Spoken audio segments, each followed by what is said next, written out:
나를 지으신 주님, 잔잔한 찬양 감사했습니다.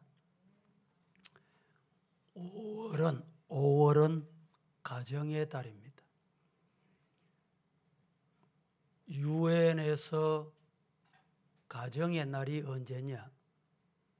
유엔에서 정한 세계 가정의 날이 5월 15일입니다.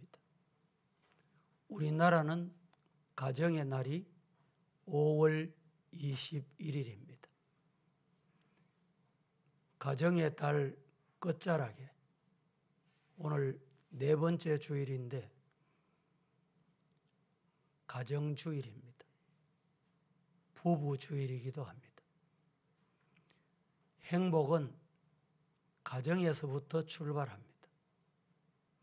가정이 평안하고 부부 사랑이 충만하고 부모 자식 간의 윤리와 도덕 기본을 잘 지키면 그 가정은 일단 육신적으로는 문제가 없습니다.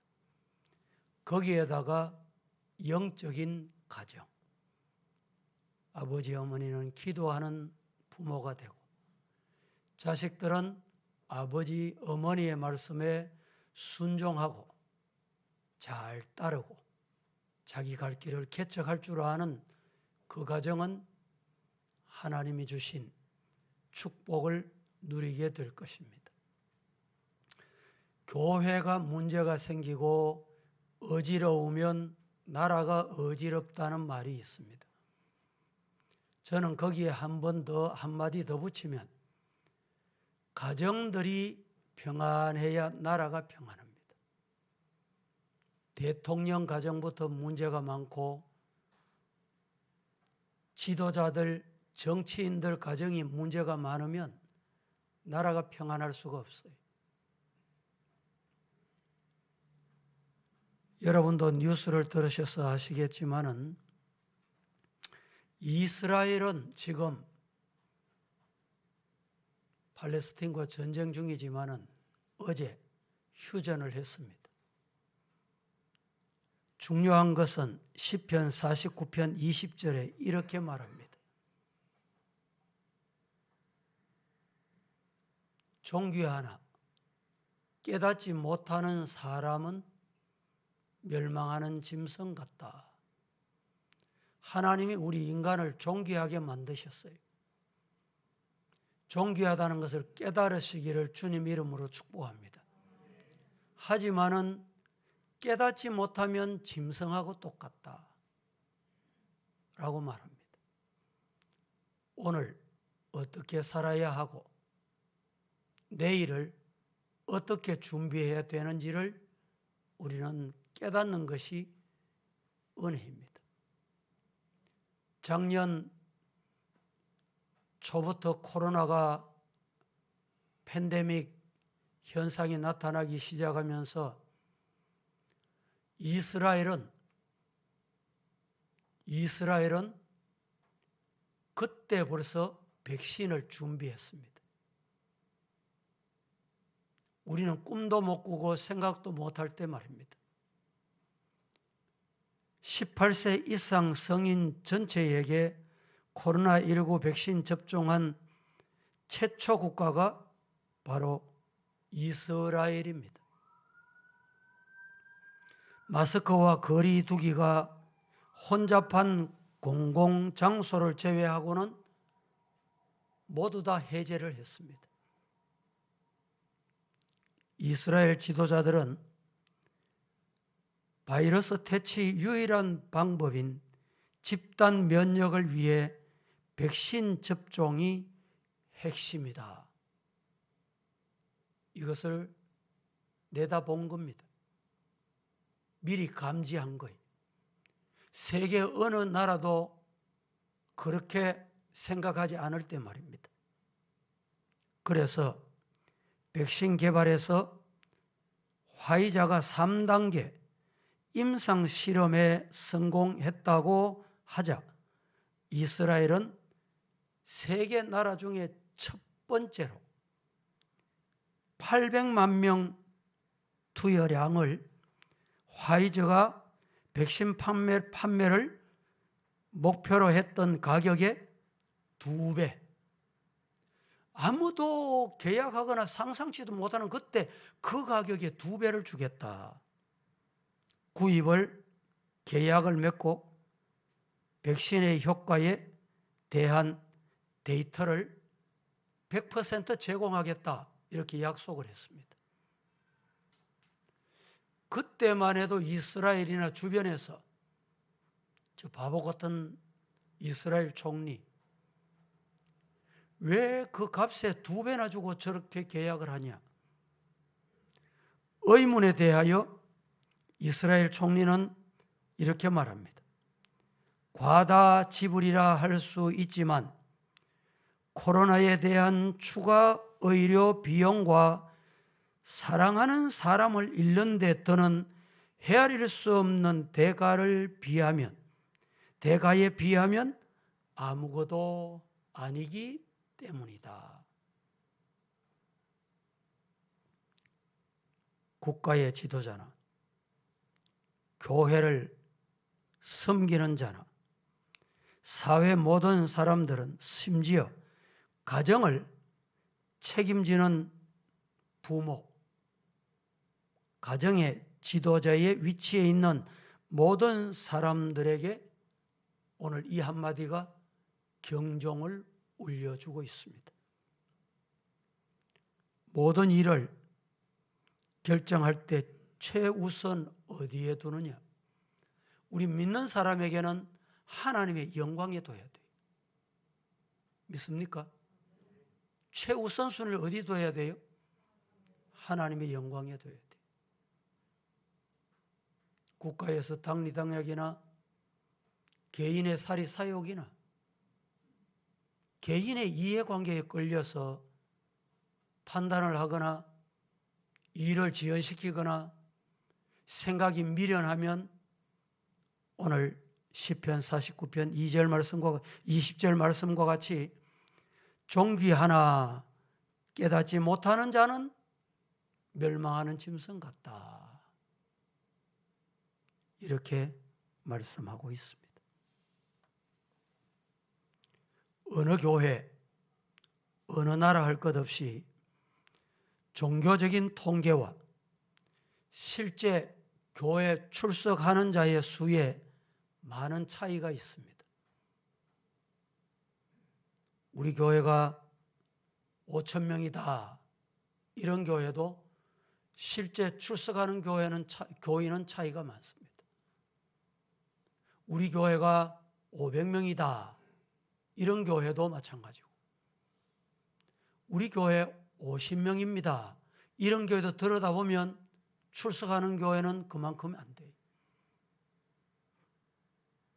매주 출석하지 않는다 해도 보통 통계조사에서 기독교인으로 밝혀지지만 교회에는 출석하지 않는 사람들이 상당히 많은 시대를 살아갑니다. 마치 유럽이나 미국에서 국민 중 기독교가 차지하는 비중이 크지만은 실제로 교회에 출석하고 주의를 지키는 사람은 극소수다라는 것입니다. 미국의 퓨리서치 센터에서 발표한 통계를 보면 유럽 전체 크리스찬 중에 유럽의 전체 성도, 내가 기독교인이다 라고 하는 사람 중에 69%가 1년에 단 한 번도 교회 안 나간다. 그런데 자신은 기독교인이라 생각하고 있는 거예요. 교회 나가지 않는 교인을 가난한 교인이다, 이렇게 말합니다. 인터넷이나 젊은이들 많이 가까이 하는 분은 가난한 교인이 뭔지 궁금할 게 없습니다. 가난한 교인이 뭔지 아세요? 거꾸로 하시면 돼요. 가나안 교인, 가나안 거꾸로 해보세요. 가난한 교인이 이렇게 많다는 거예요. 그렇다면 우리나라는 가난한 교인 비율이 어느 정도 될까? 목회 데이터 연구소에서 발표한 연구에 따르면 우리나라에서 교회 출석하지 않는 가난한 교인이 지금 23%, 이 코로나 오기 전에.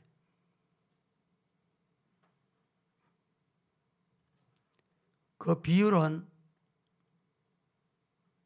지금은 그 전에 23%보다도 2배가 넘는 비율이다. 50%가 지금 여러 가지 이유로 정부 핑계, 코로나 핑계 등등 안 나가고 있는 교인이 50% 지금 통계가 그렇게 나옵니다. 가난한 교인의 성별 비율은 남성도가 26%, 여성도는 조금 줄어서 21%. 연령별로는 40대가 34%로 제일 많다는 거죠. 지금 우리나라 정치 성향도 보면 40%의 문제가 달려 있어요. 교회도 똑같은 것 같아요. 지금. 가난한 교인이 된 이유에 대해서 화면을 보십시다. 얽매이기 싫어서 44%, 시간적인 여유가 없어 8%, 건강 문제로 4%, 개인 사정, 가정 사정으로 3%, 가정에서 나는 예배 드립니다. 인터넷으로 말입니다. 2%, 교회 지도급의 안 좋은 이미지, 앞선 성도들, 중직자들의 이미지가 안 좋다. 아이고 예수 믿는 사람이 왜 저래? 이런 것 때문에. 교인들이 배타적 이기적인 성향 때문에 교인은 자기밖에 모른다. 이게 11%. 교회가 사회적 역할을 못한다. 7%. 교회가 헌금을 강요한다. 그래서 안 나간다는 게 3%. 교회를 부정적으로 보는 이유 때문에 안 나가는 사람이 35%. 가난한 성도가 된 후에 예배 경험은 어떻게 합니까? 그럼 예배를 어떻게 드리냐 물었더니 간헐적으로 교회에 나가서 예배 드리는 사람이 69%. 가정이나 혼자 인터넷 통해서 예배 드립니다. 가난한 교인, 같이 교회 안 나가는 교인들끼리 연락해가지고 이 대화를 한대요. 그래서 온라인을 통해서나 미디어 매체를 통해서 경험한다. 이런 겁니다. 그러면은 교회에서 떠나 있는 상태에서 가졌던 신앙 활동을 어떻게 하느냐? 신앙적인 고민을 하는 경우가 많다. 39. 다른 이들과 신앙적 대화를 한다. 30. 신앙 서적을 본다. 13.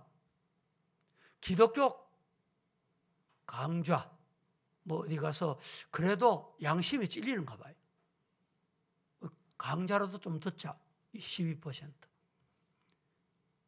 마지막에 4%는 영성 수련회 이렇게 등록을 해가지고 이런 데 참여하고.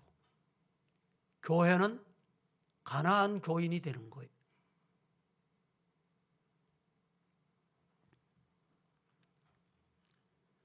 그 해답을 찾으려는 노력이 있었다고 그들은 이 설계 통계에서, 설명 통계에서 나타납니다. 가난한 성도들 중에 기독교 신앙을 유지하겠다.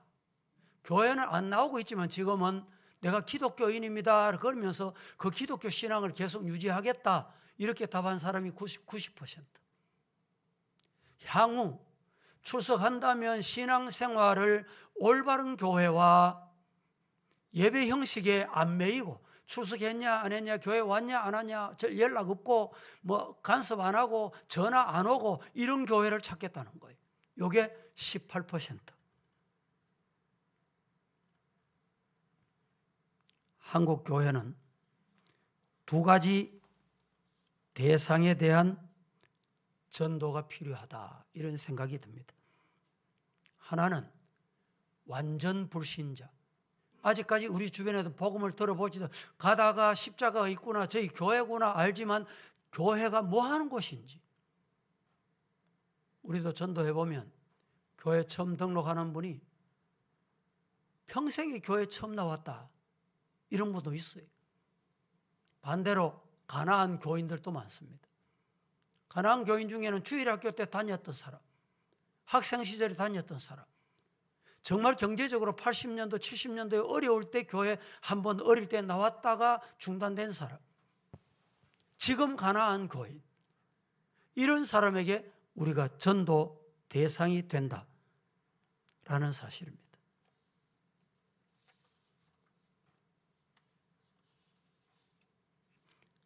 오늘 본문 히브리서 11장 10장 35절에서 39절을 같이 한번 봉독하겠습니다. 다 함께 시작. 그러므로 너희 담대함을 버리지 말라. 이것이 큰 상을 얻게 하느니라. 너희에게 인내가 필요함은 너희가 하나님의 뜻을 행한 후에 약속하신 것을 받기 위함이라.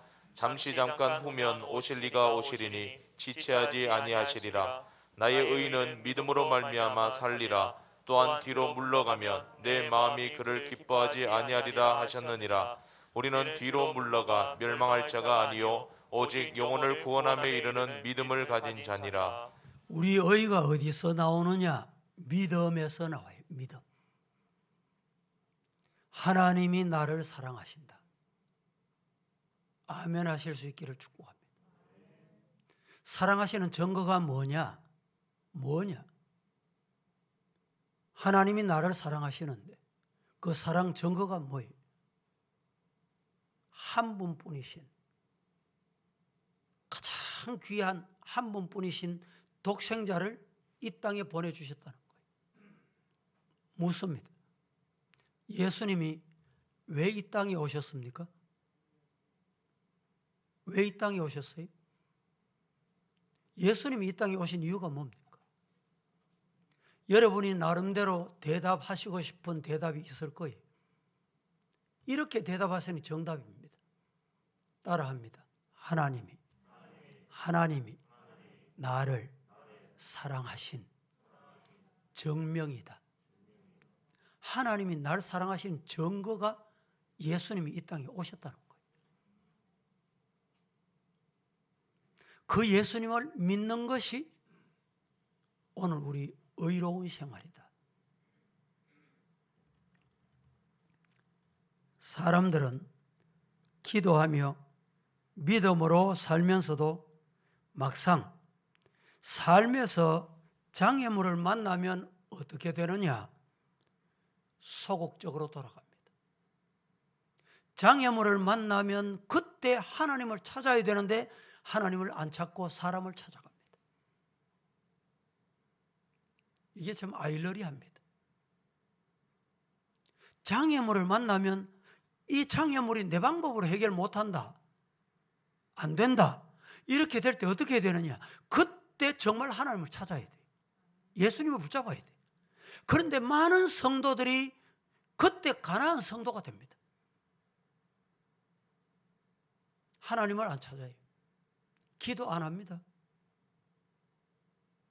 성경으로 돌아가지 않습니다. 믿음의 방법을 찾아 적극적으로 대처하는 것이 아니라 스스로의 힘으로 어찌할 수 없고 마땅한 방법을 찾을 수 없으니 그냥 흘러가는 대로, 시간 흐르는 대로 방치하든지 아니면 현상 유지라도 하자는 생각으로 문제를 회피하거나 뒤로 물러서거나 주저앉는 경우가 많습니다. 이 신앙인이 아닌 거예요, 사실은. 그러나 이렇게 해서는 문제 해결할 수가 없다. 하나님이 약속하신 것을 받을 수가 없다. 이것을 아셔야 됩니다. 문제를 해결할 수 있는 가장 좋은 방법은 방치나 회피가 아니라 하나님을 향한 확고한 믿음. 앞에 장애물이 있고 태산 같은 것이 가로막혀 있어도 하나님은 하신다. 이 산대로 옮기워라 해도 옮기워질 것이요. 믿어집니까? 믿어지십니까? 뭐가 믿어집니까? 예?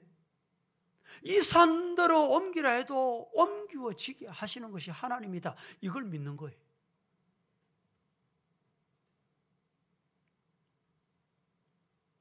마르틴 루터 킹이 아주 재미있는 말을 했습니다. 날지 못한다면 뛰십시오. 뛰지 못한다면 걸으십시오. 걷지 못한다면 기어서라도 앞으로 가세요. 다 같이 한번 읽어봅니다. 시작. 날지 못한다면 뛰십시오. 뛰지 못한다면 걸으십시오. 걷지 못한다면 기어가십시오. 아주 놀라운 말씀. 마르틴 루터 킹은 인권운동, 흑인이잖아요. 제가 마르틴 루터 킹 기념교회에 가봤습니다. 미국의 아틀란타에 가면 유명한 게 두 가지가 있어요.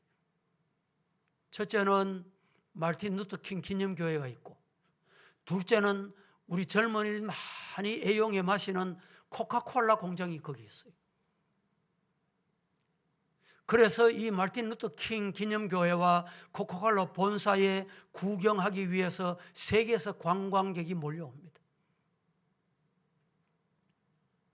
왜 마르틴 루터 킹이 섬겼던 교회가 그렇게 유명해졌을까요? 이것 때문입니다. 그는 흑인은 노예다, 짐승이다, 돈 주고 팔고 사고 할 존재다, 이렇게 세계가 생각할 때 아니다, 하나님이 지으신 고귀한 인생이다, 그 운동을 한 거예요.